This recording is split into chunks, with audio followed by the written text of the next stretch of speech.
listener-supported. The shows on TFR are not micromanaged by the station, and our hosts are free to speak their minds however they please. As such, the views and opinions expressed on our station are of those who make them. If you happen to hear anything offensive on TFR, please send us an email to toughtitty@tfrlive.com, and we'll be happy to tell you that we really don't give a damn. We stand for freedom of speech and non-censorship.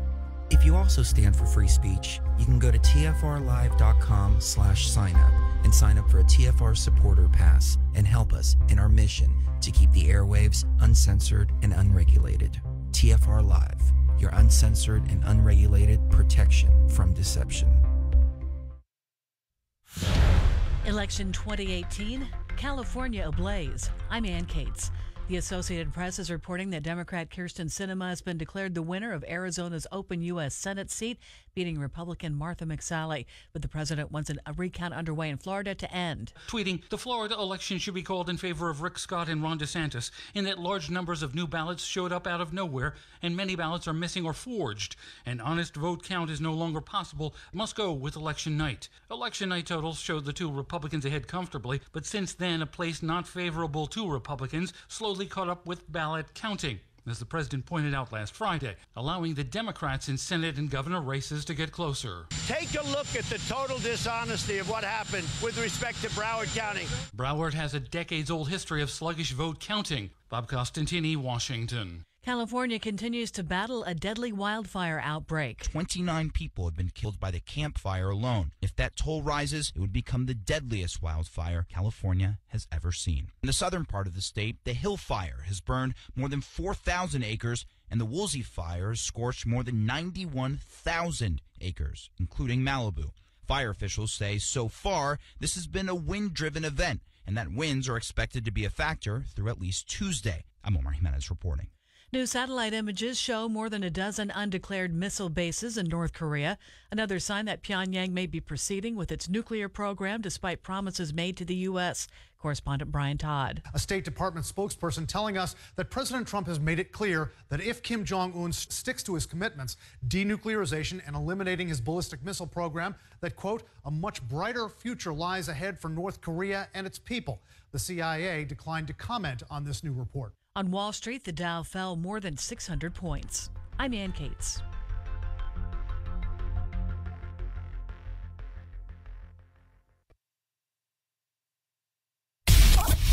This is the Truth Frequency Radio Network. We are TFR. Truth Frequency Radio. Astronauts to the moon.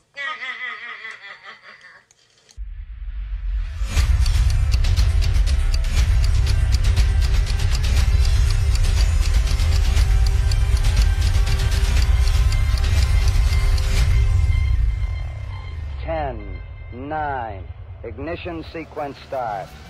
6, 5, 4, 3, 2,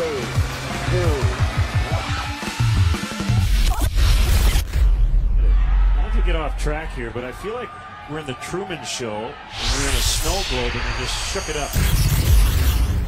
Welcome to reality.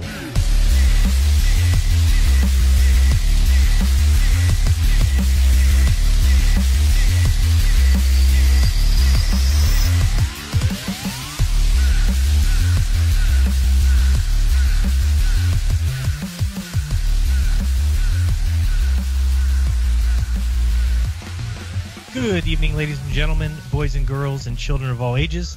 You're tuned in to your protection from deception right here at truthfrequencyradio.com. And if you look underneath your seat, you'll notice that you have won 2 free hours of the #1 show on TFR on Monday nights between the hours of 6 and 8 p.m. Pacific, 9 to 11 Eastern. That show is Jeranism Monday Night Raw, and it starts now. I'm your host, Jeran from Jeranism, and my co-host tonight is the highly esteemed, hotly debated Dave Weiss. Dave, how are you doing this flat Monday? Doing super fantastic. Thanks for asking. That's good. Glad you're joining me, and thank you to everyone else who's joining me, whether you're in the TFR chat, which is a very cool place to be if you want to go there, or if you're over at Dave's favorite screen name, Sugarbush. Go ahead, Dave. Ginger Sugarbush 905. Wow, Did I get it right? You nailed it. Whether you're at his simulcast in that chat as part of the Sugar Bushwhackers, no matter where you are, thank you very much. If you're upside down in our, over. Go ahead, Dave. Over out there. Oh, out over. Out over. Right. I'm like, what the heck are you talking about? We're trying to break the spell of the globe-like thinking. Well, every day for me is flatter than the day before because I realize another absurdity of globe-like thinking and getting rid of that, shedding that. It's a great feeling. Absolutely. Every day I'm seeing more and more people just opening up out of nowhere to flat Earth, especially this past weekend, the big Sunday morning show, which is like the daytime Sunday 60 Minutes. What's the name of the show? Sunday, Good Morning Sunday? Paige, what's the name of the show? CBS Good Morning or whatever it was. So many people saw that, and it's just people are talking flat Earth everywhere. So that's good news. So let me ask you this, and this will kind of lead into the topic for tonight. We already have a call. You want to take a call this quickly? Didn't even open up the phone lines. Let's see who's there. You're on with Jeranism Monday Raw. Who's this? Where are you from? Okay, that's why we don't take calls at the beginning of the show. So to get into our topic tonight, Dave, how big of a deal do you think the faking of the moon landings is or was? They faked the moon landings? Believe it or not, it is not real. Man has never been to the moon. I think that it is a massively huge deception, which was necessary for getting people to believe they live on a spinning ball. Without it, I think flat Earth would have taken over already. I agree. And I think if you really start to think about it, and we'll talk about it a little bit tonight, all the reasons why NASA can never admit that they faked the moon landings. It's something that is not even possible. And so I want to talk about a few of those and then shoot those off you, Dave, and see what you think. But one of those things is their connection with Russia, right? So if they fake the moon landings, how are they going to come out and say we faked it? It just could never happen because what you've done there is you would either be making a disgrace of the Russians. And what really happened, if you ask me, in my opinion, what happened is both countries got to play off the event. So if you really think about it, Russia had the first animal in space. They were the first ones to orbit Earth. They were the first ones to supposedly have a satellite with Sputnik. They were the first ones to have a human being in space with Gagarin. So they got all these accolades of that. And then the United States got to go to the moon. Well, both countries played off each other. So you have the United States and all the citizens here thinking, yay, we beat those commie Ruskies. We beat them to the moon. Whereas in Russia, they looked at it and told all their people, look at these silly Americans that we already know the moon is nothing. There's no use in going there. Let them spend the money. We already did all these things, and they're riding off of our coattails anyway since we went to space first. And that's how they kind of played it. So does that make any sense? It makes sense, but I don't necessarily agree with that. I take it one step farther and say there was never any Cold War. It was all nonsense. Russia and America have never been enemies, and this has all been a higher plan by the people that control America and Russia and everywhere else. Oh, absolutely. I'm in total agreement. You're missing how those two things connect. Where I'm saying that the countries played off, they got to play off it in the eyes of the citizenry, not in the public eye, right? Because people say we couldn't have faked it because the Russians would have exposed us, and then there's all different ways to argue it, but part of the Cold War was to keep people saying, all right, Russia and America can never agree on anything, so anything they don't agree on must be real. Right. And let me play a little something here. I don't know if people know this or if you've heard it. This is September 20th, 1963. This is about 60 days before Kennedy was shot. This is at the United Nations. Listen to what Kennedy says here, and then decide if there's a reason why maybe he was shot. I know some people don't think he was, but or think that it was another part of the hoax. But listen to this interesting admission here at the United Nations, or what he's asking to do. He makes a startling proposal. Finally, in a field where the United States and the Soviet Union have a special capacity in the field of space, there is room for new cooperation, for further joint efforts in the regulation and exploration of space. I include among these possibilities a joint expedition to the moon. Space offers no problems of sovereignty. By resolution of this assembly, the members of the United Nations have forsworn any claim to territorial rights in outer space or on celestial bodies, and declared that international law and the United Nations Charter will apply. Why, therefore, should man's first flight to the moon be a matter of national competition? Why should the United States and the Soviet Union, in preparing for such expeditions, become involved in immense duplications of research, construction, and expenditure? Well, it's because of the military-industrial complex that goes along with the same thing as the space, the space economy. Sorry, didn't press pause there. It's the space economy. So what Kennedy was proposing to do was to put a wrench into these plans and say, oh, let's bring these guys together. I still think that Kennedy was one of the last ones that was trying to pull it back together. Dave, what's your opinion? He's got to go. He's got to go. Yeah, he's after got that go. speech. That's what they're like. All right, he's got to go. Done. He's done. Yeah. He's muddling in our business, and I think that they knew they couldn't go, and they wanted to play this out, and he didn't want to play the game, and well, what happened? So then it makes sense to me when people say, oh, well, somebody like Stanley Kubrick would have admitted that it, or would have come out and said that he was involved in it or whatever. But imagine if he found out that Kennedy knew or something and people just looked at him and said, you're going to fake this. And if not, go take a look at November 22nd, 1963. That's all you had to say. And Kubrick would shut his mouth forever. Here, use all my equipment. Here, I'll do it for you. I'll tape it for you. When you threaten somebody with their life or their family, sometimes they're willing to do anything. Agreed. Yeah. So I think that that goes with it. But I think that that's just one of the reasons why we can't even begin to fathom a world where NASA admitted that they didn't go to the moon. Because here's the first thing that would come up to people's minds. Wait a second. If we didn't go to the moon, then it's a fact that no human being has ever taken a photo of the ball Earth. So all of a sudden, that would be not just a possibility, it would be a fact to everyone on Earth. Nobody on Earth would disagree with the statement that no human being has ever taken a photo of the ball Earth. And that's much different than today because people go back to the 1970s or 1972 when we took a picture, supposedly, of the Earth from on the way to the moon, Apollo 17. So clearly there's a problem with the fact that we have never gone past, what do they say? I know we don't believe this exactly. I think that the agreed upon figure is like 300 miles, that no human being has ever gone past that since 1972. So all of a sudden, if they ever admitted that the moon landings were faked, well, then it's a fact that there's no human being. And then all of a sudden, all this flat Earth stuff would take over. And so that's another reason. Dave, your opinion on that one? What about the idea that over generations, they're going to try to say they never went to the moon and that was all fiction? And the proof of that is here. Listen to all of these clips from the early 2000s where, you can plainly hear astronauts saying that we can never get this high.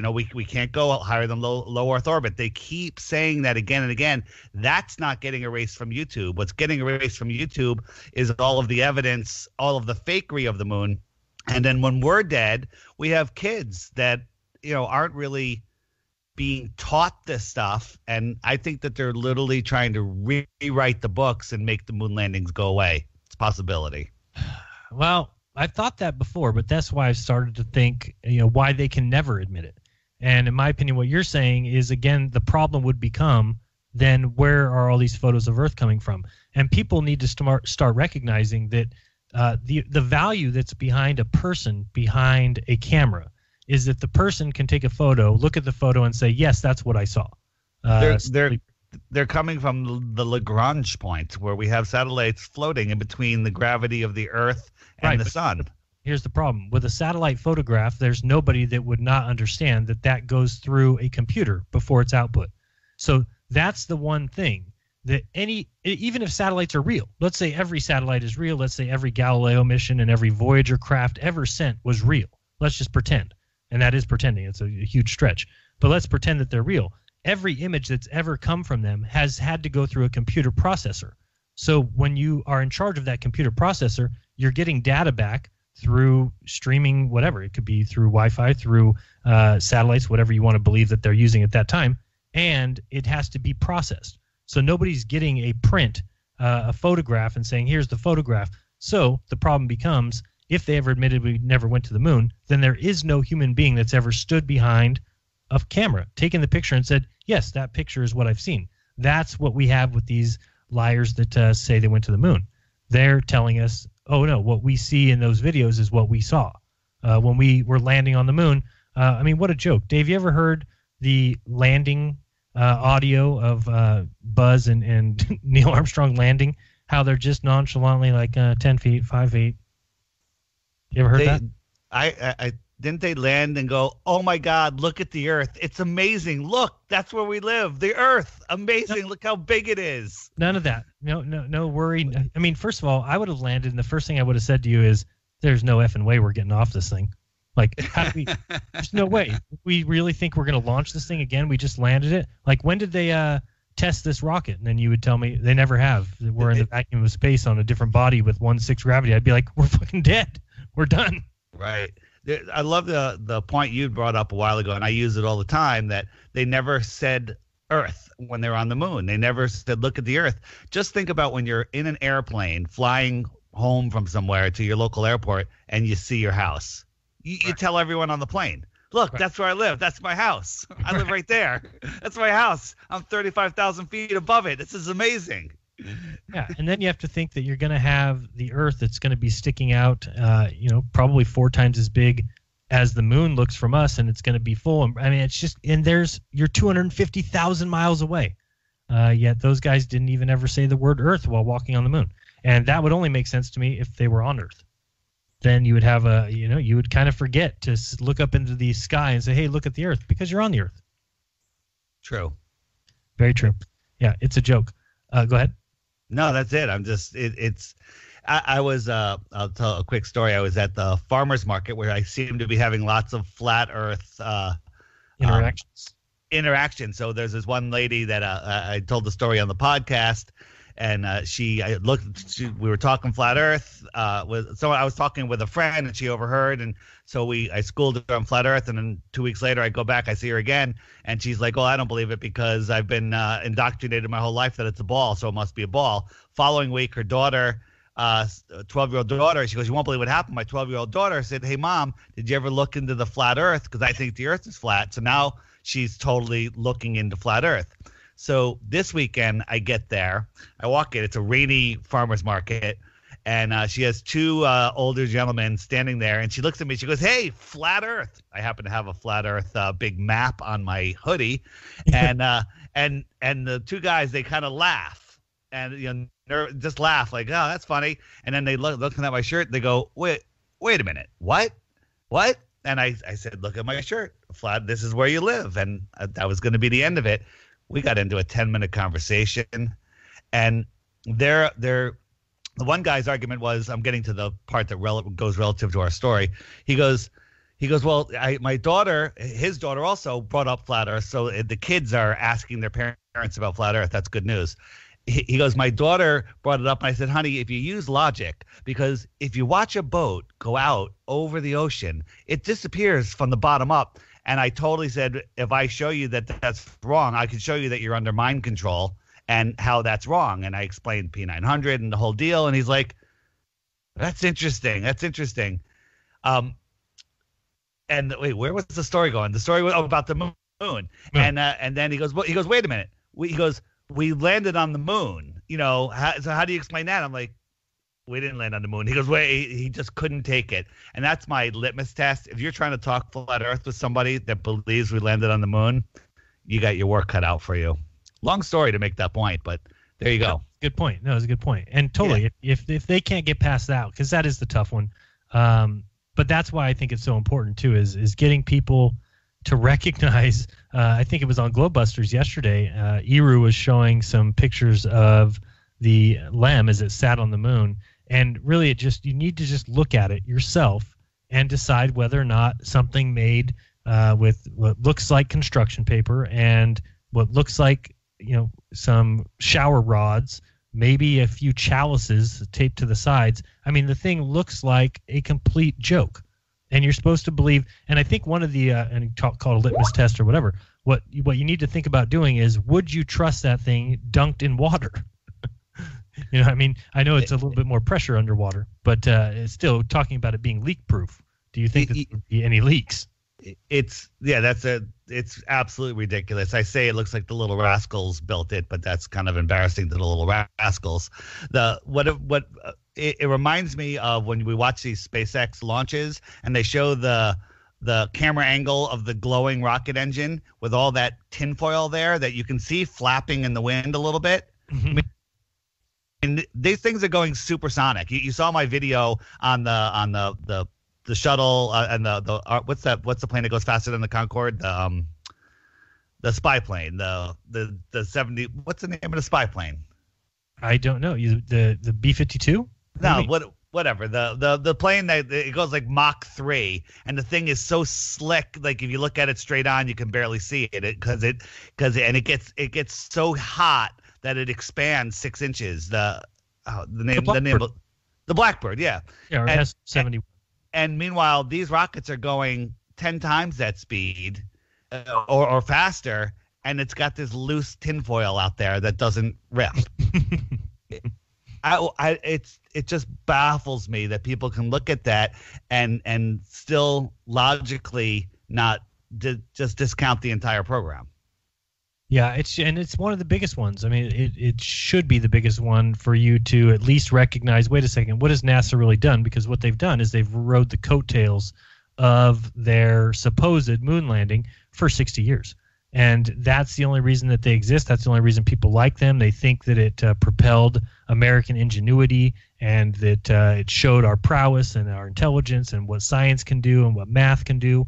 And then, like we said last week, they spread it out among thousands of businesses so that every person in the country had some sort of impact in a way of, I know somebody or my uncle worked on this part of it.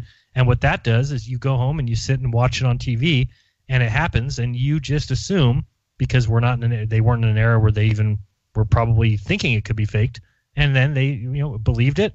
And why wouldn't you? You have my uncle made the bolts that hold the engine to the rocket. Right. How could it be fake? Because look, he has invoices to show it from the company and they shipping records. Or as Neil deGrasse Neil deGrasse said, well, it was filled with a bunch of a fuel. So where would it go? To the Tiddlywinks? Like, that's proof. He says, well, of course we went to the moon because that entire rocket was filled with fuel, and it was filled with enough fuel to get to the moon. So where else did it go? It's like, what? Amazing. Yeah, pretty amazing. Before the break, I did want to play a quick song, and then we'll come back. I don't know if you've heard this song by John Neems. Before you play it, John Neems' music, it's not released. This is a not finished, but he doesn't mind us playing it. It's he's mastering the final version, and it'll be on iTunes soon, and it's called Space Hoax, right? Space Hoax, yep. Space Farce. Sorry, Space Farce. Space Farce. And we'll see you right after the commercial break. Here is Space Farce.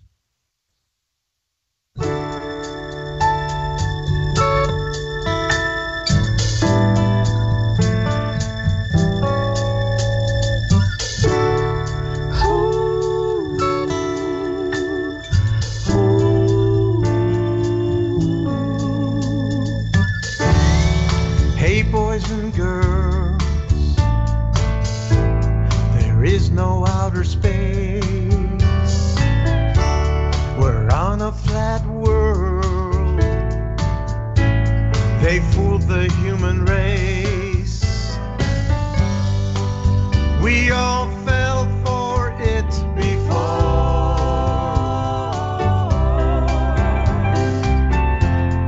No one should buy it.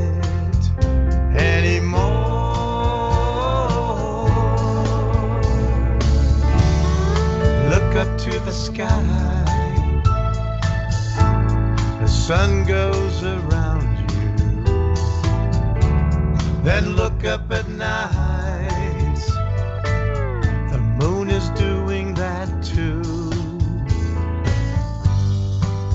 All the Star Wars movies are lies,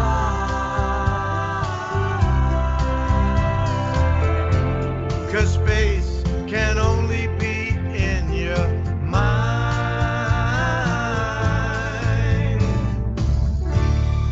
Space is a farce. There's a dome over us. NASA is a lying Freemason gang. Space is a farce. The Earth was created for us. There was no Big Bang.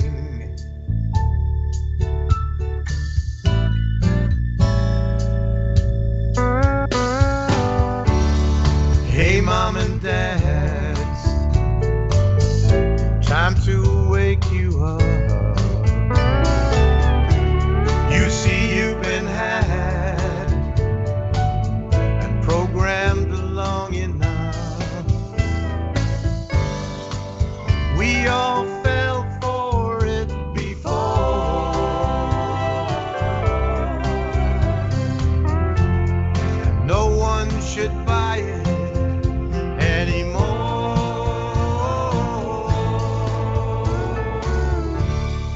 Space is a farce. There's a dome over us. NASA is a lying Freemason gang. Space is a farce. The Earth was created for us. There was no Big Bang.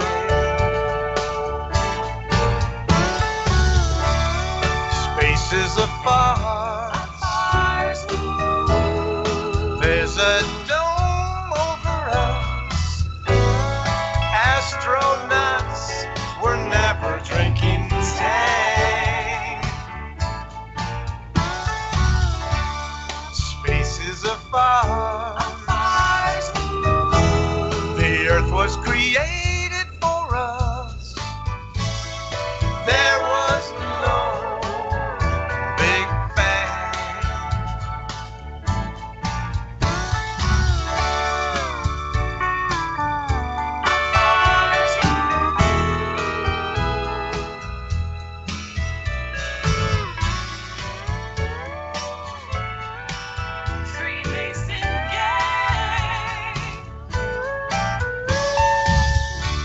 Space is a farce.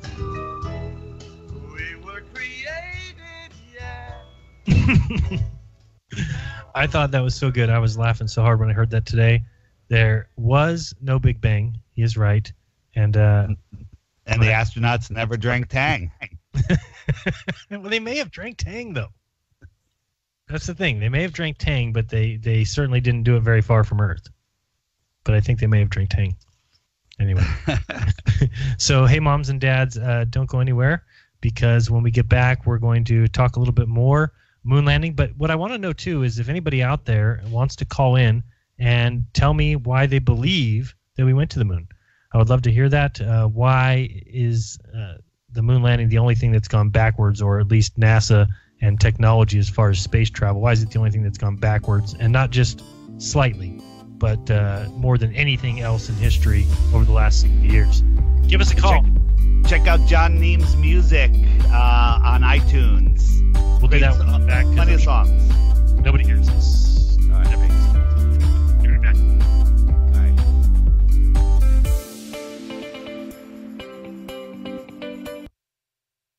Hi there, Chris Gio here. If you're like me, you've heard many shows on TFR discussing the healing benefits of CBDs. the non-psychoactive component of the hemp plant. But with so many options out there, you've probably wasted a ton of money on hemp oils that contain alcohol, solvents, tasted horrible, or simply didn't work. That's why I'm pleased to let you know about Aya Life, a 99% pure CBD oil extract made with all organic ingredients. And best of all, it tastes great. And it works. But Aya Life is much more than just a hemp oil extract. It's a special blend of high-potency CBDs infused with B-Cappy, the non-psychoactive component of the ayahuasca tea. If you're looking to help alleviate pain, inflammation, tremors, anxiety, depression, or simply rebalance your mind, body, and soul, head on over to ayalife.com and get free shipping with coupon code TFR. That's ayalife.com. AYALife.com. So, you love talk radio? Then you'll love TalkStreamLive.com. TalkStream Live is always on, 24/7 with the best streaming talk shows. Find your favorite talkers and discover some new ones. It's free, readily available online or on mobile with any smartphone or tablet. Finding your favorite talk shows all in one place has gotten a whole lot easier. Just go to TalkStreamLive.com. Be sure to download the free apps from Google Play or the iTunes App Store.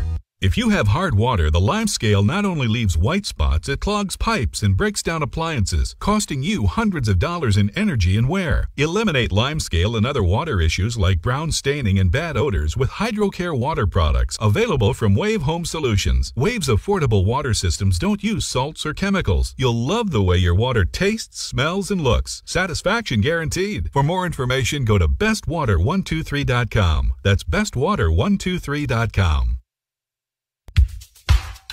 Hey everyone, it's Mark Sargent from Strange World, broadcasting live every Tuesday evening, 10 to 12 Eastern, 7 to 9 Pacific, right here on Truth Frequency Radio. Strange World covers a wide range of topics, from enclosed world theory to lunar waves to the end of the world in film. It's basically doomsday with a silver lining. With the audience as my co-host, we take an optimistic approach to all things conspiracy and promote confidence, hope, and humor whenever possible. If there's a topic you want us to cover or a guest you would like to see interviewed, please email me at msargent23@comcast.net. So please join me and tell your friends about Truth Frequency Radio, the leader in real radio programming, bringing you quality, cutting-edge broadcasts from around the world. You're listening to the Truth Frequency Radio Network. No hate, no hype, no fear.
Welcome back. You're listening to Jeranism Monday Night Raw. Thank you for joining me. We're here with Dave Weiss. I hope Dave's still here. Dave, did you fall asleep yet? Yeah, I'm still here. Do I sound all right without using headphones?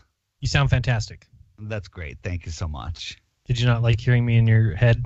No. I just, Paige is here hearing one side of the radio show, which is just me. And she says, wow, this show is fantastic. And I'm like, it's really not that good. You have to hear both sides. So I'm unplugging the headphones so she could hear. All right. Well, shout out to Paige. Paige, how are you?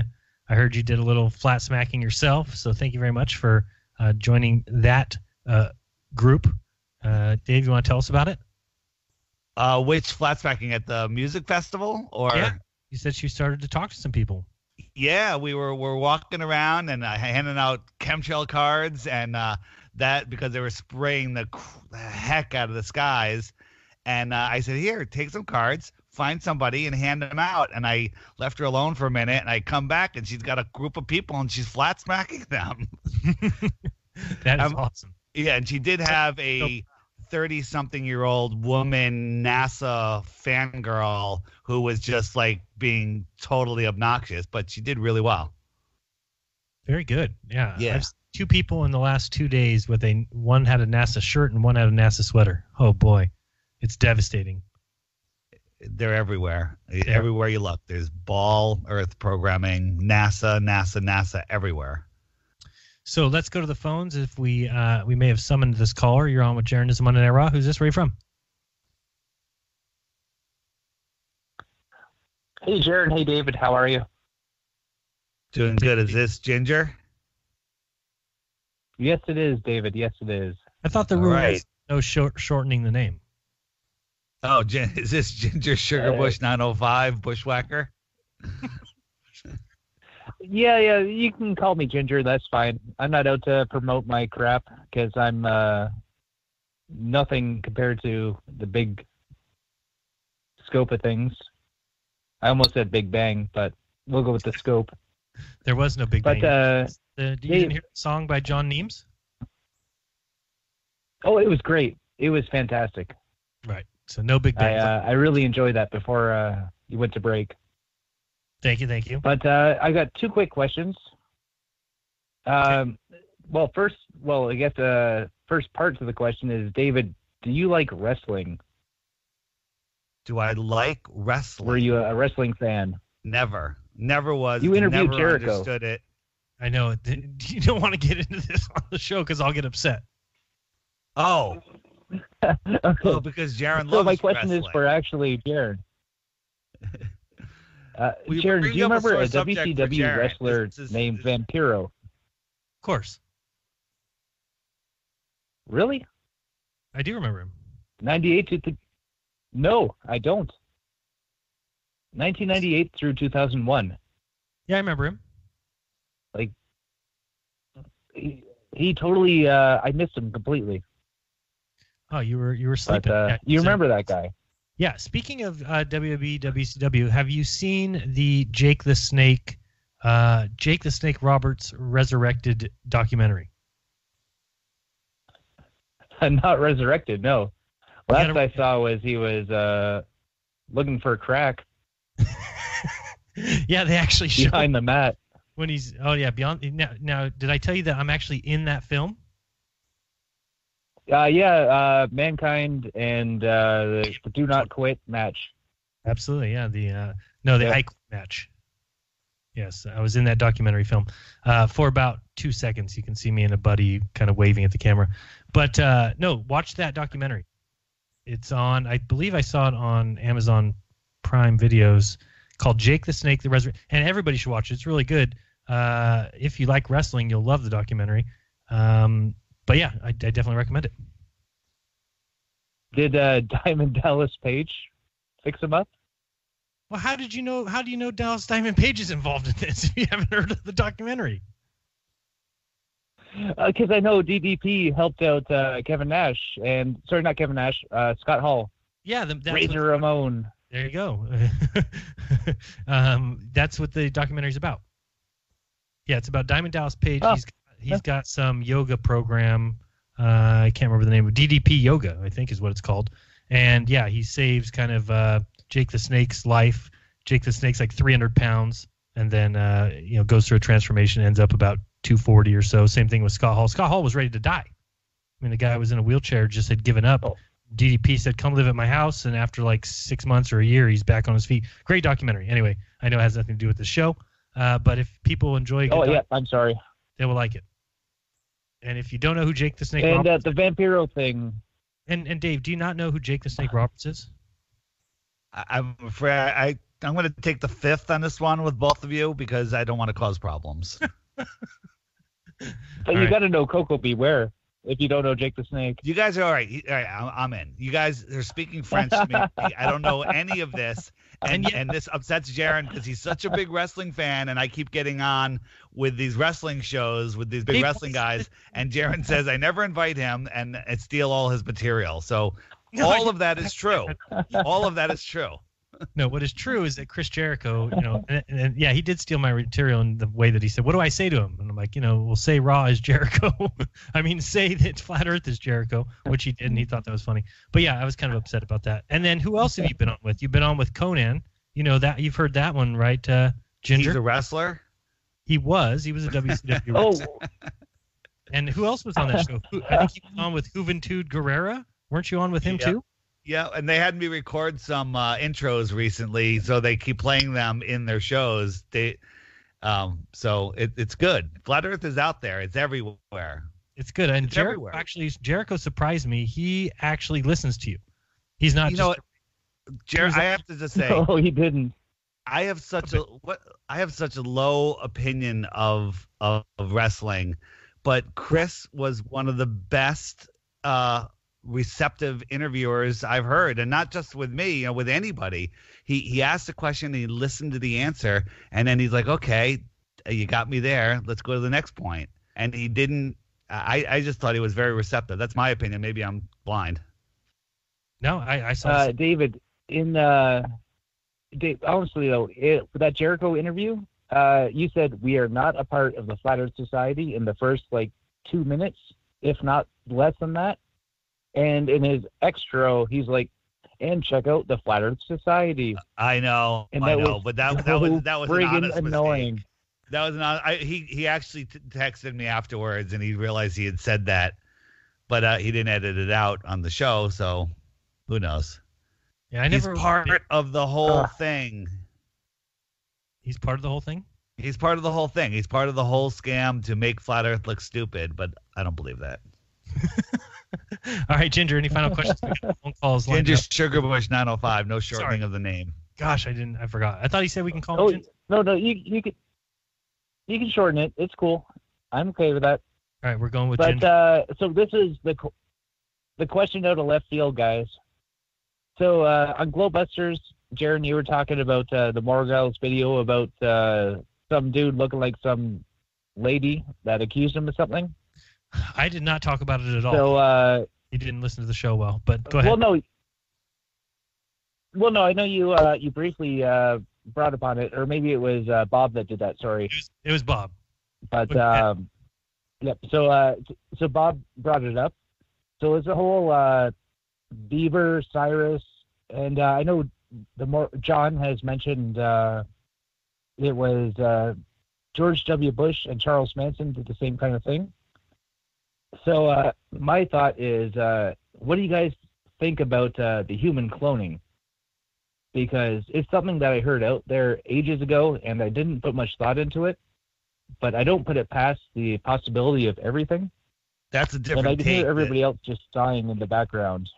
All right, no, we're not sighing, but I'm going to let you go because we got a lot of people lined up, but I'm going to let Dave answer, and then I'll do my quick answer. Dave, human cloning. So Jeran, you're familiar. You know the story. You saw Morgal's video. You just didn't comment on it, right? Correct. So I saw it, and it is uncanny. And I'll take the same stance that he's taking. He's not saying this is it. All he's saying is her hands are exactly the same, her face is exactly the same, and they weren't in the same room. During his testimony, she was missing, and then an hour and 45 minutes later, he's missing during her testimony.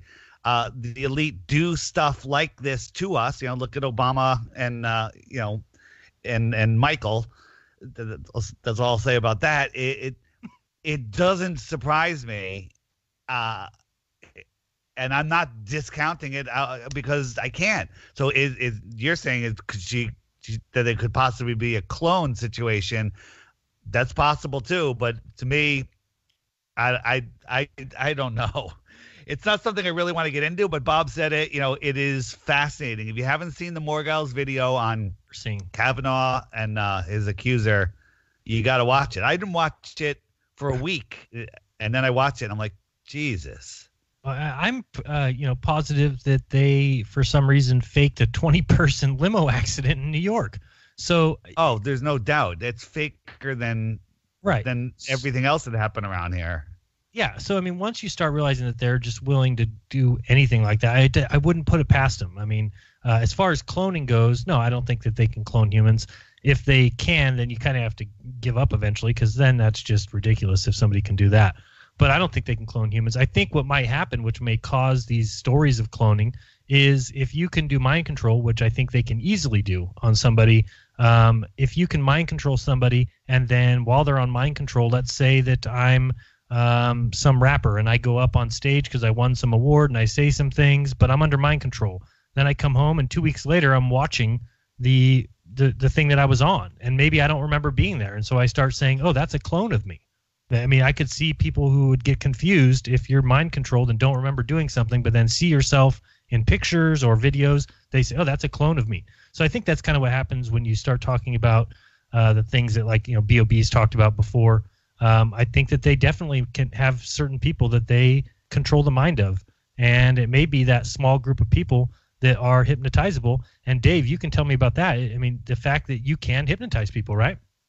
Hypnosis is such an easy thing. I learned it in college, and I started off by hypnotizing a few friends, doing like little party tricks, and it turned out where there was so many people that wanted to do it, I started doing it in groups of people. I would do 10, 15 people at a time, and it's such a simple process that, with a little bit of training, you can do it. I had a decent amount of training, and you could tell people to believe something, and they will fight it to tooth and nail to the end, that believing it.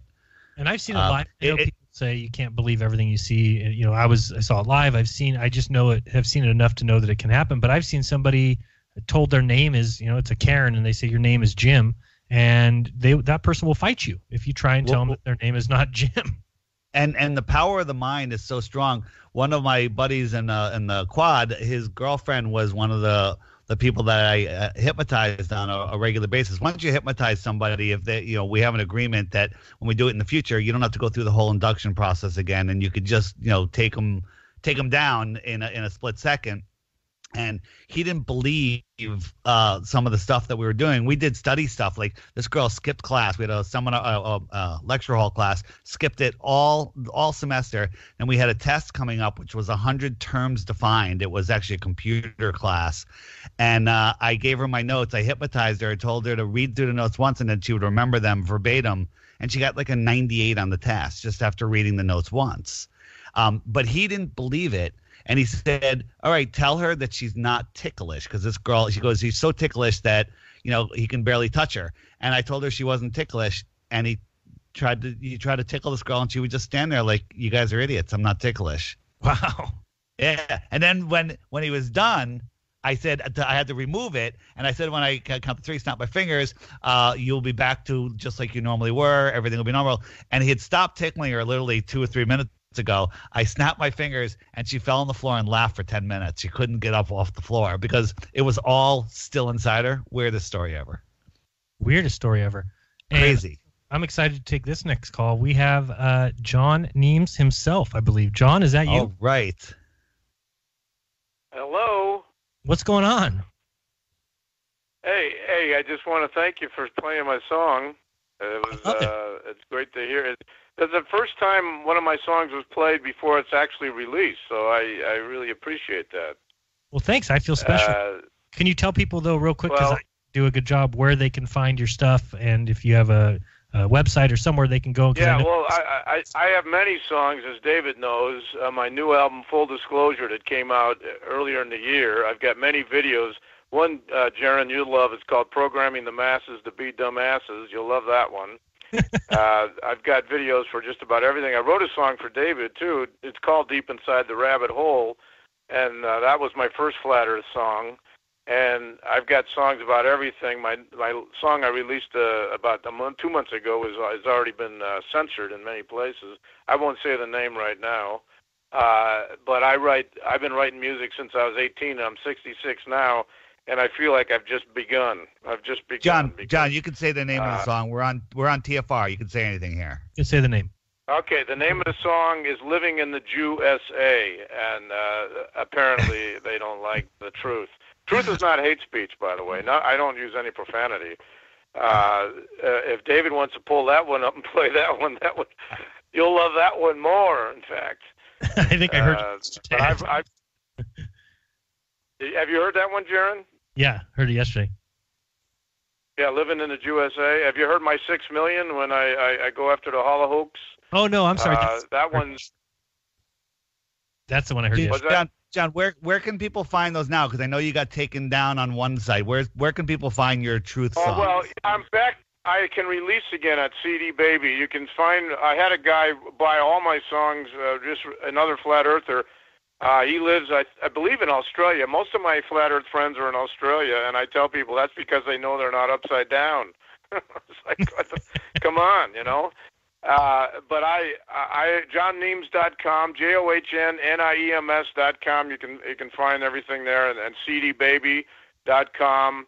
I'm writing new songs. I just wrote Space Farce 4 weeks ago. I wrote it in the morning. I started recording it that afternoon.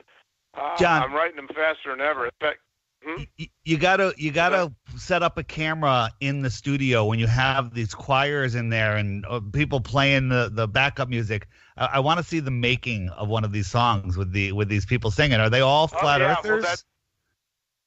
Well, it's funny. My producer. He still won't look at it. He's a jokester about it, but it's okay. You know, the bottom line is people either get mad at you or they laugh at you. But people will ask me, "Are you a flat earther? You really think the Earth is flat?" And I always tell them, "No, I know it's flat, and you still believe the ridiculous story of moving through space." And then they shut up. That's a great selling point to become a flat earther. Hey, if you become a flat earther, people will either get mad at you or laugh at you. It's one of the other. I have many great slogans about that. I have many great slogans about World War II now. I say, ask not what the Germans did to the Jews, ask what the Jews did to the Germans, first and foremost. That's what everybody needs to ask. And we've been lied to about everything. I was interviewed just a few weeks ago, and a woman who's married to a Jew bought all my albums. She's secretly handing them out now. Whenever there are a lot of people waking up about the Hollahooks, logistics. That's the key. You should always talk logistics about all official stories. JFK, Oswald using that gun. Are you kidding me? Are you 9/11? These guys couldn't fly planes if they tried. On flat Earth, you just say, "Hey, you really believe they went to the moon? It's a light. It's a light." Okay, folks. By the way, did you see that debate on that radio show with that Andrew guy? No, but somebody told was that last week? No, I haven't seen it yet, but he's talking about the debate with Andrew Lake. Okay, I was watching it, but here's what the radio guy. These guys are either so dumb, but they're obviously shills are so dumb. He brings up Gerald Posner's book on JFK. That's a CIA operative. And these guys have no idea how dumb they are. That's the thing about people on the media and so many people that don't research. I've been researching this stuff since the 80s. And by Jared, the way, he's talking about David, the debate with Richard Garrett. Oh, my bad. Yeah. That guy, he's an astronaut. And all through the debate, they keep talking about how much money that guy has. It's amazing how this astronaut, he kept talking about how he spent all this money to go up in space. And I'm thinking to myself, there's the problem, folks. They get $52 million a day. They get $19 billion a year. Yeah, they're always bragging about their money. That's all you got to know. It's all fake. And during the show, they were even alluding to the fact, I guess he had an expensive car, too. Oh, that must mean he's telling the truth, right? He's got a lot of money. So as David knows, when I get started, I can't.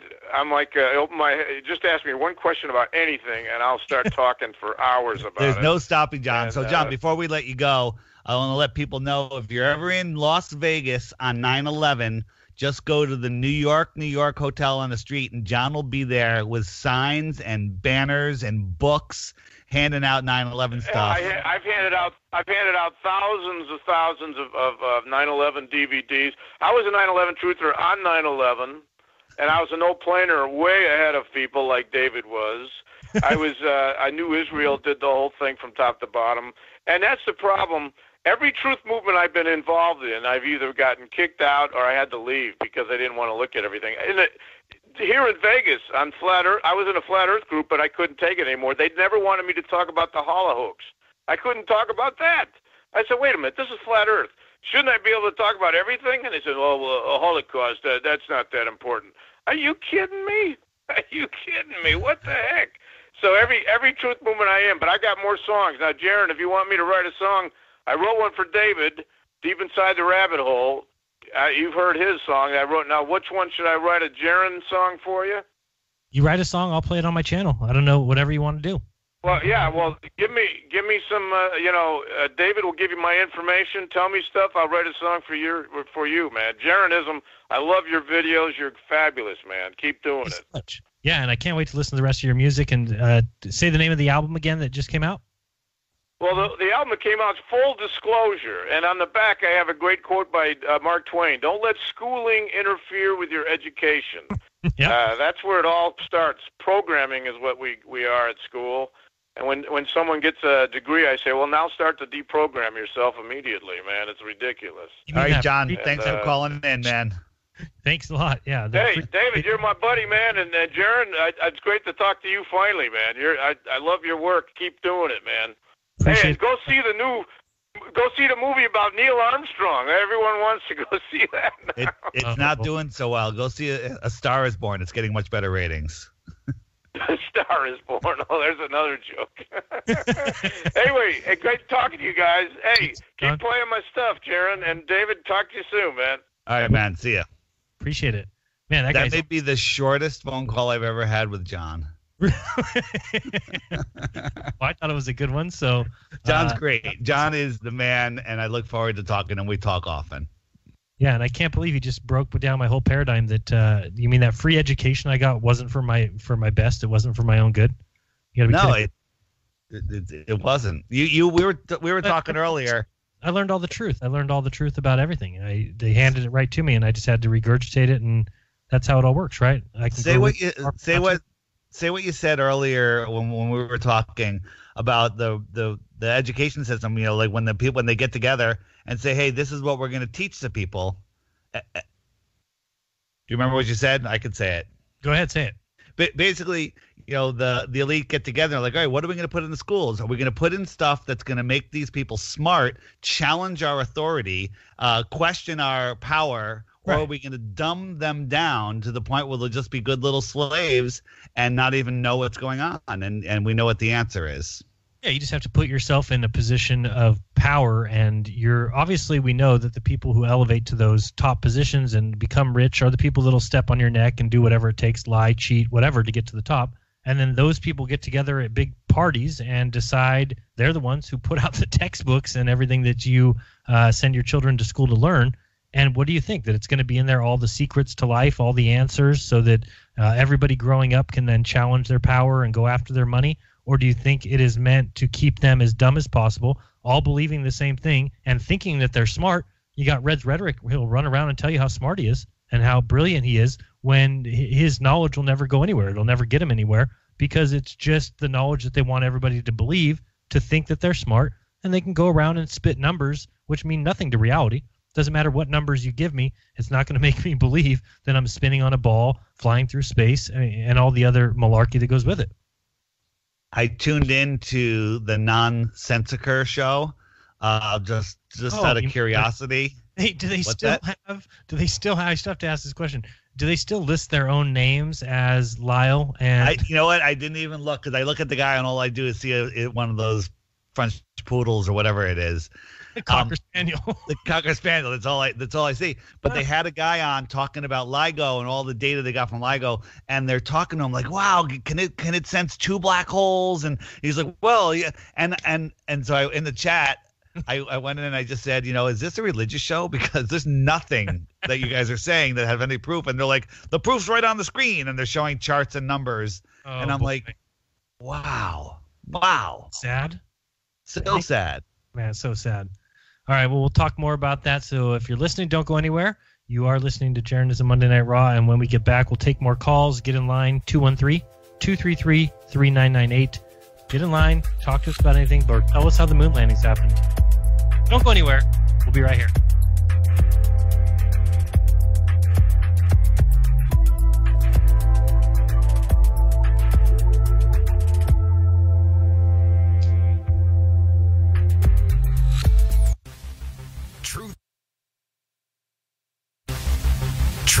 Frequency Radio is your #1 source for news and information without the hate, hype, and fear.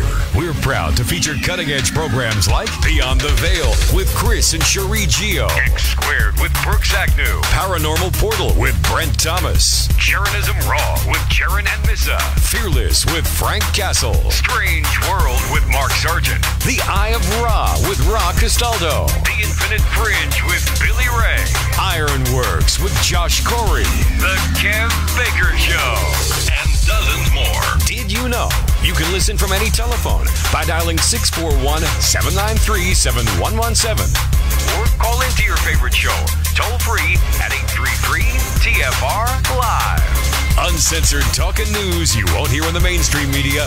Truth Frequency Radio, your protection from deception.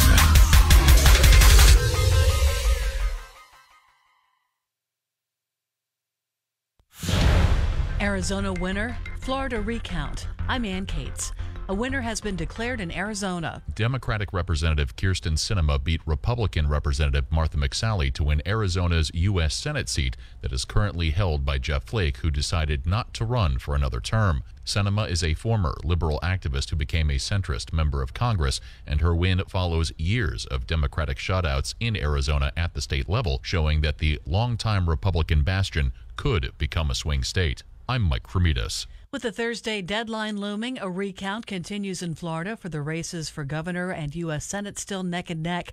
Correspondent Ryan Nobles reports a judge ruled during an emergency hearing today that there are no signs of wrongdoing. There is no question there was a degree of a lack of transparency with both the Broward and Palm Beach County boards of elections and their supervisors there, but there is simply no evidence of fraud and no evidence of criminal activity in this vote count and tabulation as we move forward to eventually figuring out who the next senator and governor in the state of Florida will end up being. The massive wildfire scorching Los Angeles and Ventura counties in Southern California is 20% contained. Correspondent Jim Roop says the weather is hampering efforts to battle the blaze. The fear is the winds could blow embers back over the containment lines that will endanger what has either been spared or saved in the Inferno's weekend run. The 3,000 firefighters battling the blaze on the ground and from the air continue the fight in the face of extreme fire behavior. It's the same for Northern California in the so-called campfire that is the most destructive in state history. Some 100 people in Northern California remain unaccounted for as the wildfire death toll rises to 31 in the state. 2 more blazes broke out today. On Wall Street, the Dow Jones Industrial Average fell 602 points. The S&P 500 down 55. The Nasdaq off 206. I'm Ann Cates.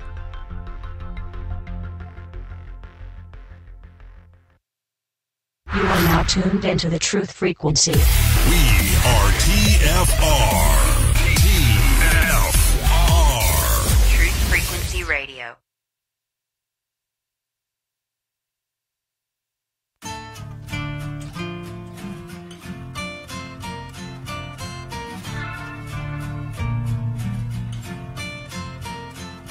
On the weekday, don't be surprised, don't be surprised. Walk like us. They even talk like us. Walk like us. But they are not like us. On the weekday, you can see the signs, you can see the signs. They wear the disguise. Look into the mind's eye. There's nowhere to hide. Don't stick all the lines. Whispers from afar. Welcome back. You're listening to Jeranism Monday Night Raw. Appreciate you joining me, along with the infamous David Weiss. David, really quick, where in the world will you be exactly 1 month from today? I will be in Denver, Colorado at the Flat Earth International 2018 conference. Whoop, whoop. Surrounded by flat earthers. What's that? I said, whoop, whoop, raise the roof. Yeah, it's going to be great. And anybody that's coming, make sure you make it to the Billboard rally the day before, Wednesday, sometime around 3 o'clock, weather depending. And how can I follow and make sure I'm there at the right time if you're saying it might be 3 o'clock? We will be sending out final directions and time and where you can get a ride. All that stuff will be on our Twitter, which is at the FE Podcast, FE for Flat Earth, the FE Podcast. And that's where the last minute instructions will come out. And if you're coming, if you could bring a sign, fold up a piece of cardboard, white cardboard, and make a sign. It's flat, something big letters, and we could really make a scene out there. If we get 100, 200 people, maybe we can do some interesting stuff. Spell out Flat Earth with people and live stream it from the drone on the side of the highway in front of the billboard. It could be amazing. Yeah, and I recommend it highly. Last year at North Carolina, it was such a great get-together. It was actually the first time a lot of us had seen each other because we had all come in different ways, and everybody met at the billboard. So first time that a lot of us got to meet each other was there. It was an awesome moment, lots of media there, all until the cops came when they found a dead body on the other side of the hill. That kind of got spoiled, but that I forgot about that. All kinds of fun and games during the Flat Earth Conference. There's a lot of people that are arriving Wednesday. Like Dave Murphy is coming straight from the airport to the billboard. So, if you're landing, a lot of people are getting there Wednesday. If you're landing around that time, the billboard's halfway between the hotel and the airport. So you can just take an Uber to the address that we will give out, which is right at the billboard. There's a giant parking lot. It's good. I heard that Zulu One is trying to organize a bus from the conference center. Oh, really? So, yeah, that's. I heard. He hasn't said anything to me, but that's what I like about this. People just do their own thing. That create fill a void. I came up with the idea of the billboard because I felt that the conference needed to hit people that have no idea about the conference, and so I did it. And there's other people doing other things, so it all makes a nice flat Earth soup. Brilliant. And I'll be in my car. So I don't want to go with David. So there'll be 3 seats in my car if anybody's interested in going with me. And also for the patrons out there, I am going to be doing a dinner on Thursday night. That is so nice of you buying all your patrons dinner. That's amazing. Isn't it nice of me? Thanks so much. No, but we're going to do an early dinner. And I think that the first day's festivities will be over. It's a Dutch dinner, I hope. A Dutch dinner? A Dutch dinner where everybody pays their own way. That would be awesome. Yeah. That would be really fantastic. Otherwise, I might get footed with quite a large bill.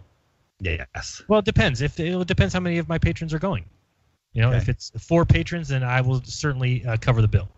If it's 40, then I will certainly not have a car to drive home with. So you could always sell your car and cover the bill. Well, that's what I said. Then I don't have a car to drive home with. This is the whole point. That's right. Bob's got a room for you. Bob and Cammy, they'll take care of you. Sweet. And then they got 2 Jerans in the house. That'll be fun. All right. So join us out there in Denver, November 15th and 16th. It will be awesome. And again, you can stay at Bob's house if you really need to. Just get a hold of him. Tickets are still available. And if you're a flat earther, if you're listening to this, you probably are a flat earther. If your significant other is not a flat earther, but they love you, you can convince them to go on a little adventure with you and bring them to Denver. Either tell them or don't tell them where you're going. They probably know by now, though. And there's no chance that you can bring a non-flat earther to the convention and leave without both of you being flat earthers. Yeah, and I will guarantee you this. It'll be the best group of people you've ever been around. I can just guarantee you, just because I've already seen it, and there's no animosity, and everyone gets along, and you all believe the same thing. And it's just a good time. It's kind people. It's kind of what you would envision the perfect world being like, not the one that we currently reside in. It's heaven. Yes, it really is. It's just like heaven. That plus Eru singing. So it's like heaven, but with Eru singing. Eru singing, and as a backup singer, Flat Earth Music Man, Flat Earth Guru. He's a backup, though. He's not the lead. He might jump in and do a little lead. I don't know. We'll have to see. So you can't miss it. It's going to be a ton of fun. If you're anywhere near Denver, it's get out there by car, by boat, by train. It'd be an interesting boat ride, but figure it out. Get there. That's all I'm trying to say. Very good. Let's go back to the phones. We got a caller that's been on for a half hour. You're on with Jeranism Monday Night Raw. Who's this? Where are you from? Okay. Oh, there he is. Hello? Hello, you're on. Are you talking to me? Yep. Hello? Oh, wow. Hey, Jeran. I really wanted to compliment you on, well, so many things, but everything, actually, that you do. But the show with Iru last night, I listened to that and was up all night. It was fun with the truth. I just couldn't believe how amazing that was. I want to recommend anybody who has not listened to that yet to definitely check that out. Well, thanks so much. And also, this week we'll be doing a second half of that show. He's going to let me know tomorrow what day, Wednesday, Thursday, Friday, we're going to be doing that. So look up my channel for the second half of that show. Thanks a lot for saying that. Yeah, I'm most certainly going to do that. I'm very much looking forward to it. And to anybody that hasn't seen it yet, watch it all the way to the end. The stuff right at the tail end of it, those last 3 slides were just crazy. But anyhow, yesterday I was really excited to watch the Globebusters show. I misread the title, and I thought it said it's not a rocket. What I'm trying to ask is a little bit more about you witnessing the SpaceX launch and how Bob referred to it. It felt like you guys brushed over that a little bit quickly. The footage that Bob showed, and he made the point of it being a new phenomenon, and the spiral technology. I think there's a couple videos out now about that and how peculiar that is for a rocket launch. But the footage that Bob showed, only planes buzzing around. I've seen some other footage where there's complete chaos in the skies. There's things going every which way. And my question is whether or not that is some sort of beta testing for some sort of holographic alien invasion that we've all heard about coming in the future. All right. Did you have anything else, or just want that answer?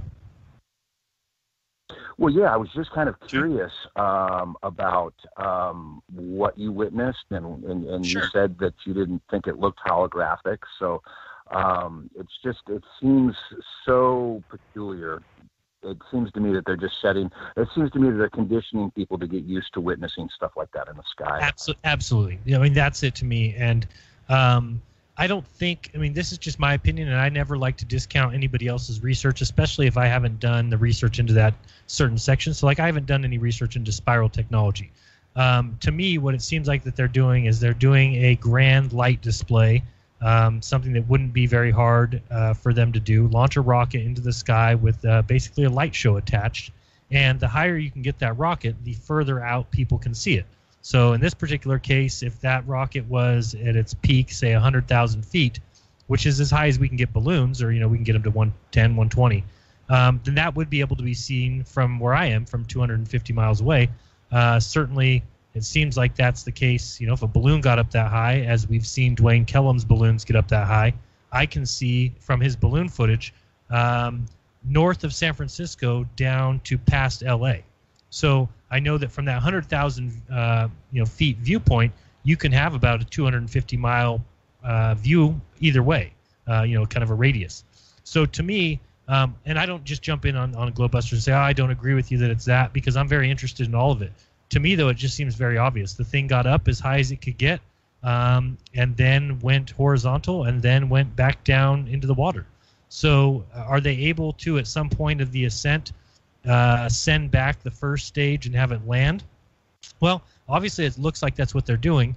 I think a lot of that footage looks fake. The ones that go to the water certainly are fake. So those are an easy way out for them. And the few that they've done on land, nobody's there to actually witness it close up. So could it be a balloon? Could it be a much lighter device than the 40,000-pound rocket that they tell us? I think there's so much things that I don't know about those things. But certainly what I saw was, I don't think, a hologram. That's just my opinion. I don't think, what it was a hologram. I don't think that other people in town, that if they looked up at the same time, would be seeing the same hologram. I think it would depend on your location, the ascent that it would take, and the path. But it certainly looks like it goes up. It stayed about level for a little while and then came back down. So, go ahead.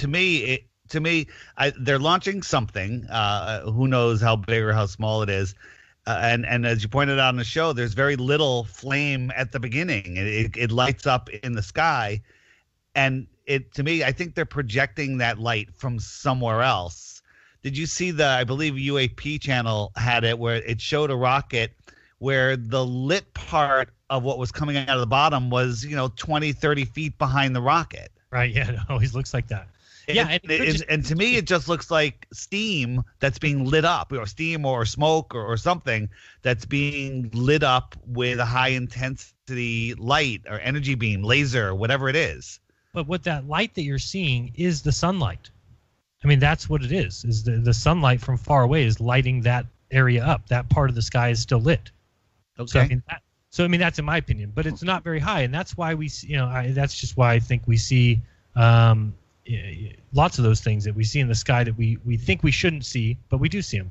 So that's one that I think that you can figure out how high it is. You can figure out what it's doing, and when you look at that side view, you can see that it goes up and down. And how do I explain this? If you're looking from a side view and you see something do an N, well, then the excuse that they're trying to use is, well, that's perspective. That's why you see it go away that way. That's perspective. Well, no, perspective is as things get further away from you, they go towards your vanishing point, and that's not what I'm seeing in those films. I'm seeing clearly a rocket on the right get launched up in the sky and come down on my left. That's what I think I'm seeing. And I don't think they're landing anything upright. I think that is all complete and total fakery. They might be dropping some glowing things out of the sky that crash into the dirt, but anything they show us landing upright, you can't land something upright if you're hanging it from a crane if you're not careful. Yeah, I mean, I've said before that, I mean, if you just envision being on the top of the Empire State Building and dropping a Kia Sorento, a car that weighs 2,000 pounds or 3,000 pounds, dropping that car, now imagine the speed that's going to gain on its way down. Now imagine having to shoot out, rocket fuel, or as they, to blasting enough that doesn't dig a hole right through the ground, but somehow slows that car down to come to a stop. And that's talking about a 2,000-pound car. Now figure out that they're talking about a 40,000-pound rocket that is coming down at way higher than the Empire State Building and at a way higher speed, and comes down and is just able to leisurely, check up and stop. And again, I like to point this out all the time. Even if they are doing that, then it's not a big deal if you believe in the whole space hoax, because you believe that they did that on the moon 50 years ago. And they did it, and then people got out of that craft, danced around, got back in it, and it launched again back to Earth. So the fact that Elon Musk can go up a few miles, drop the rocket, and it land with no people in it, and then it takes months or whatever for that to go up again, is a complete and total expose, or exposing of the moon fraud. My favorite is when they landed it on the barge where it was blowing maybe 20 to 30 knots. The barge is heaving and hoeing in waves. You couldn't stand on that barge, let alone balance a rocket up there. Even if you braced it and it was hanging it from a crane, it would tip over. And they landed this thing on that in the wind. It's just all impossibilities. And there's no way that's even fathomable, and people just buy it. Hey, can we mix it up a little bit and take a call from the shill only line? The shill only line? What line is that? That's the next call. All right, you're on with Jeranism Monday Night Raw. Who's this? Where are you from? Hello? Hello? I don't see anybody. I thought there was another call coming in. There's a lot of calls coming in. You're on with Jeranism Monday Night Raw. Who's this? Wait, am I on now? Now I'm unmuted? That's what's happening? There you go. Oh, boy. Wait, hold on a second. My shelf just broke. Do you remember that? Funny guy. I do remember that. It's one of my favorites. I was in Colorado when that happened. That was such a you got to be old school to remember that. Going all the way back 3 years to remember that. That's back when I first saw Mark call me and was like a little schoolgirl, like, look, it's Mark Sargent's calling me. I was losing my mind over it. Like, I'm going to talk to Mark Sargent. But then he wanted me to be interviewed on his show, and I went on his show. And about 20 minutes into the show, his shelf breaks. And it was the first time that I said, well, I'm going to say this word. I tried not to say it, but, people thinking that you're a shill and he's like, ha, ha, ha. And then 2 seconds later, you hear a glass break, and he says, "Oh, my shelf just broke." And so there was this big hoopla about people saying, well, there's no way he could have said shill. He couldn't have been that quick, so he must be a shill, right? I mean, this is how he exposed shills. Right. Yeah, there was I was out in Boulder, Colorado, and there was this shelf that was literally within, I think, 3 feet of the microphone, and some piece of knickknack just kind of shifted, and like one whole thing collapsed. And it just happened to be perfect timing, because it was right after I said the word, and a lot of people think you're a shill, and he's like, no. And the shelf broke. So it's pretty funny. Usually, you know full well that most people think that until they meet me. And then it's like, oh, okay. He's not some sophisticated spy. He's not James Bond. Well, I thought, not by a long shot. If we need to be honest, I don't know if that came out during my secret recorded phone call with the now deceased Lee. Can't remember his name. But, Lee Bracker. Yeah, we took care of him. Somebody secretly recorded my phone call with him, and I said in that, he's like, well, Mark's clearly a Freemason, a high-level Freemason. I'm like, Mark's just a big dork. That's what I said. Yeah. Yeah. And you actually felt bad enough that when you found out he was recording stuff that you called me and said, look, you're gonna hear that I called you a dork. I'm like, I meant it. And I don't want to get really. I do remember that. That was funny. Jeran first called me. He's like, "Oh my God, I'm in so much trouble. What do I do?" No. Do I call? Oh please. I've been called way worse than that over the years, no question. Hey, I want to mention something real quick. I would do a quick shout out. I don't know if she's still listening or not. Patricia was listening. I want to give her a quick shout out for the 20 questions thing she did with CBS News. Because regardless how the rest of the segment went, and we were the showcase segment. I watched the whole thing on television. I thought she did an amazing job just answering the questions. Boom, boom, boom, boom, no wavering. I don't think she even blinked. It was awesome. Did you see it, Jeran? And I found out about it. No, I have not seen it yet. She did a great job. It was really good. Nope, I haven't seen it. Yeah, and I was there for that, and I was shooting on the other side of that park with National Geographic, and they were shooting. CBS was with her, and she was talked to them, I think, for an hour, and they used like they did with Rob Skeeble in like 5 minutes worth. But I thought she did very, very well. So kudos to you. I've been waiting for this one for a while, because this was the Arcadia meetup from back in August of this year. But the other thing I want to mention, because I know eventually we're going to go to break, is the First Man movie thing. Because, as you know, the Neil Armstrong movie played by... Clue number one. The what? Said clue number one. Yeah. I'm not going to... I'm not going to... that clue? You know why I remember that clue? Because it was my least favorite.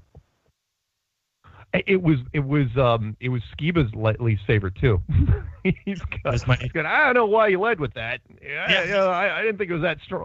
I almost turned it off. I almost turned it off after that first one. I'm like, oh, come on, what's he talking about? And then every other one was gold. I still stand by that clue, only because I'm a huge movie guy, and it's like, look, American cinema. I mean, you're out in California. I mean, we make movies about freaking everything. And this movie, First Man, let's face it, this movie should have been made a long time ago. This movie should have been made in the 80s or the 90s, the latest, back when Neil was still around. The only reason they made it this year was because the Apollo anniversary is coming up in 2019. They had to make it. No, because of Jeran hitting on NASA so hard, they had to do something. It was completely Jeran's fault. And then to combat against my good looks, they went with Ryan Gosling, I hear. That was the only one they could get that's better looking. Right. Everybody else. Nice.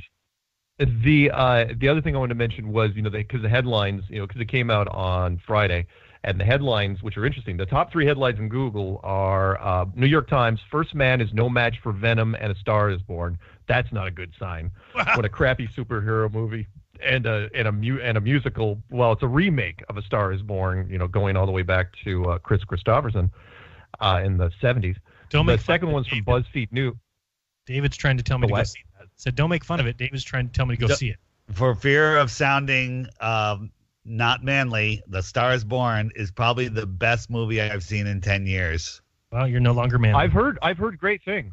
I heard Lady Gaga will cement herself in history because of this. Lady Gaga did an amazing job, better than just amazing job.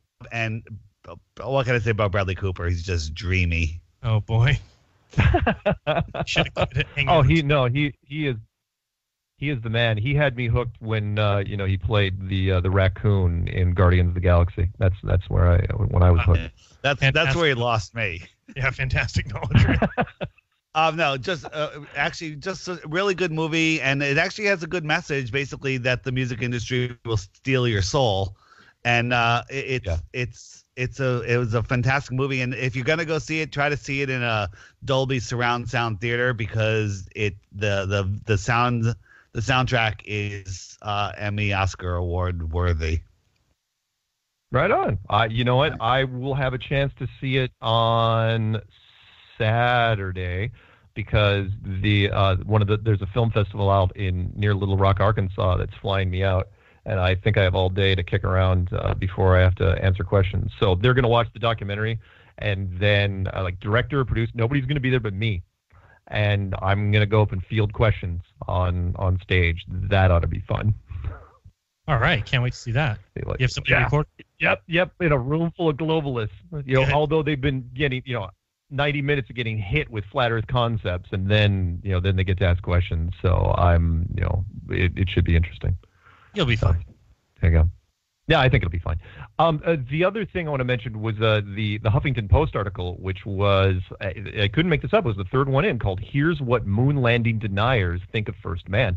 That movie is going to generate a lot of buzz in the conspiracy world because, as you know, the Apollo missions, even before Flat Earth, were criticized for a long time. And it's like, oh yeah, by the way, here's a moon movie, and that will be linked, in all sorts of different search engines. It is not going to help them in the long run at all. It is going to fuel everything, including our stuff. Mark, is there anything that ever happens anywhere that doesn't help our cause? Right now, no. Well, no, because the only thing that could hurt us is if somebody in the community did something really horrible, like blow up a post office or something like that. Other than that, no, there's almost nothing. One of my ideas. Here we go. What? No. I heard the driver of the New York City limo was a flat earther. Oh, here we go. Nah. Yeah. No. I mean, no, seriously, we've had 200 plus meetups, multiple conferences, and we haven't had a single incident. And that's the only thing. Everyone's really on their best behavior. Somebody hit a boat inside of a parking lot. Yeah, there was the boat, and honestly, I remember that boat very well. I remember when you showing the footage of this thing. I'm going, you know what? I go. Well, why isn't it blown up yet? Why isn't this thing caught fire? Why, that's what you'd want to do. But no, it was just a stupid boat. They just put it in the thing. Even that gave us good press. Yeah, people don't remember that. Somebody put a boat in a parking lot of a mall in Canada, and it was just marked up with globebusters and flat Earth, and the Earth is flat. And it was a great marketing ploy or tool, but so pretty scary though when we start having stuff like that. But you're right. I have no other incidents.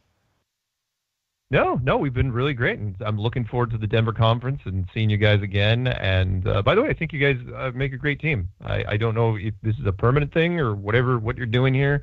I don't know if there's a gay angle, whatever. Hey, you know what? I'm not judging. All God's children. I'm waiting until he gets a little too Jewy, and then he's got to go. But if that doesn't happen, then he's going to stay for a while. No, I like Dave. Wouldn't rather be anybody else. So thanks, Dave. All right, don't go anywhere. This is Mark Sargent. If you didn't recognize the voice, we'll be right back with more Jeranism Monday Night Raw. See you, Mark. See you, Mark. Well, it comes with cost, a price life's too large, as if we're really just born to die. I'd rather not been born. Stay in school, they said, use your tools. Extendivite really works. Just listen to what some people have to say. About 6 months ago, my wife bought Extendivite.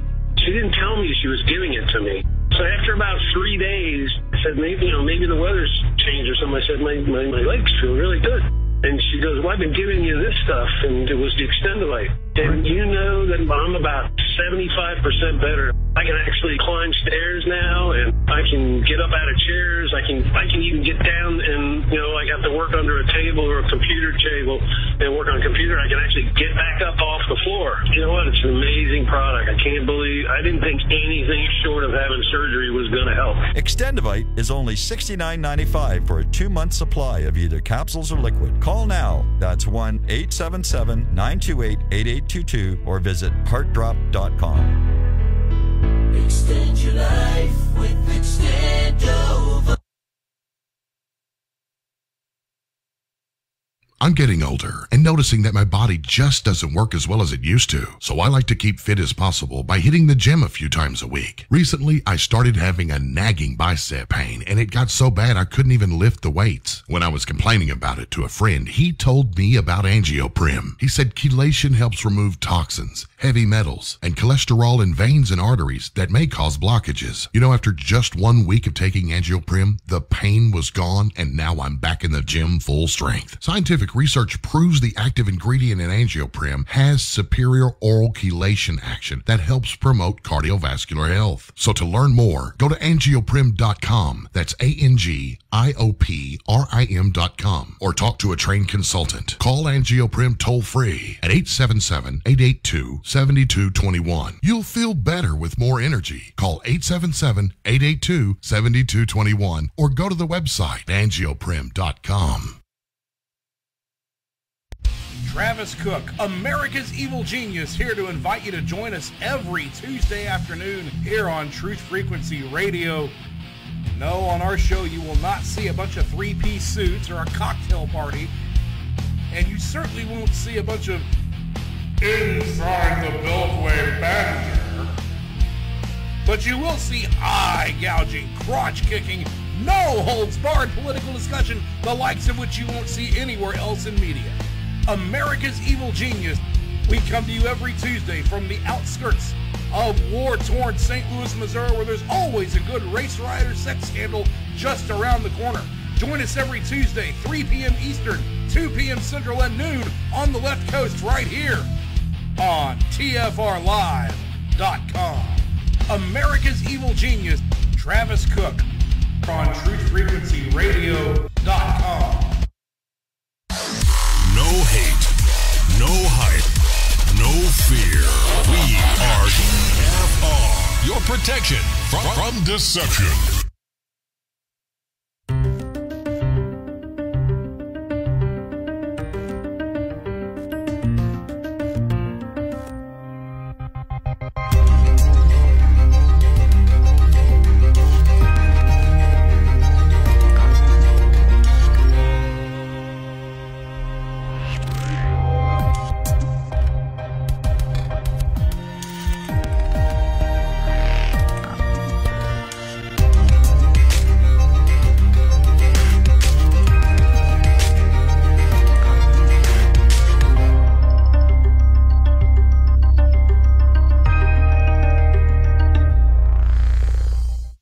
Welcome back to Jeranism Monday Night Raw. Thank you for joining me. Along with me is David Weiss. And I wanted to go over real quick just because I mentioned it, but I don't think I was clear, that if you are going to Denver and you are a patron, and if you're not, for $1, you can sign up at patreon.com/Jeranism. Sign up for $1 if you're going to Denver, and this way you can go out to dinner with us on Thursday night. We'll probably go to dinner about 6 and try to be back by 8 or so we can enjoy the evening's festivities. So, yeah, join that group over there, and I'll be making a patron post soon. David, and you can join us too, David. All out. Thank you. I know, I'm so kind. We do have a lot of calls. If you want to get in line and try and beat the buzzer, you can do so.